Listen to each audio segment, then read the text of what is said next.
This video, what we're going to talk about is a new rule type, Fair Code Modifier, that we've just released. It is an add-on that you do need to subscribe for, but what it does is it allows you to go in and modify the name and elements of a fair code and decide how you want that to work. So here are a few that I've set up for my testing. And let's look at this one, for example.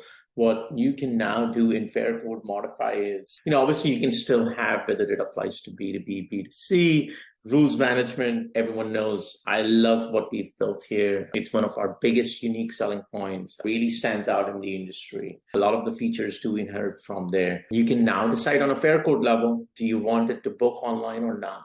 Do you want it to be flagged as a special fare? As you may recall, special fare makes sure that that fair code does in fact show up. I've left it all as inherit. I can give it a fair name that I like. So here's the name that I've put. I've put my own description just so that I know what I've done here. But what I've done is for fair code description, if in there I see this text, I want this image and this name to show up. Okay, that's simple. Again, rules, filters, you can change this by an affiliate, a group of affiliates, a particular sailing. You can limit it to a category type, and so on. In this case, I'm limiting it very specifically to a particular fare code only. And I've already done this, and here's my search. So what you're going to see is right here, all-inclusive fare. This is what I defined. This is what shows up.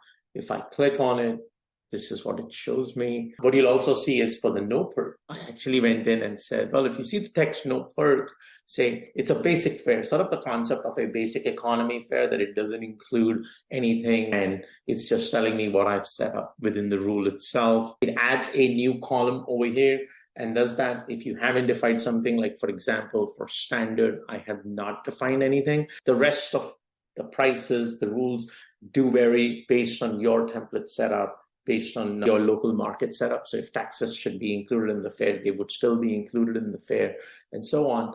But what it does is allows you to now define what the fare codes mean much easier without having to go into fare codes management. And if the cruise line keeps changing this particular fare, doing something, now you can do it by just reading the text and keep managing it rather easily. It looks like in a B2C environment that previously, because I was logged into admin, it was also showing me the fare code details. I needed to do that to sort of explain how you would use this. Here you'll see what it looks like in a B2C view. Again, I've converted the no perk to have this, the all-inclusive to have this icon and this name. You choose the name, you choose the description, but you have the ability to now easily show this B2C or B2B and can easily customize this. Any other fare things that you're seeing, again, as I mentioned, would continue to be based on local market setup and requirements. We also have created a knowledge base article around this. Again, for rules, there is a huge section for knowledge base. I highly recommend you keep yourself up to speed with the different rules and everything that we do include. Fair Code Modify is right here, and you will see how it works, different details that have been defined. Thank you very much.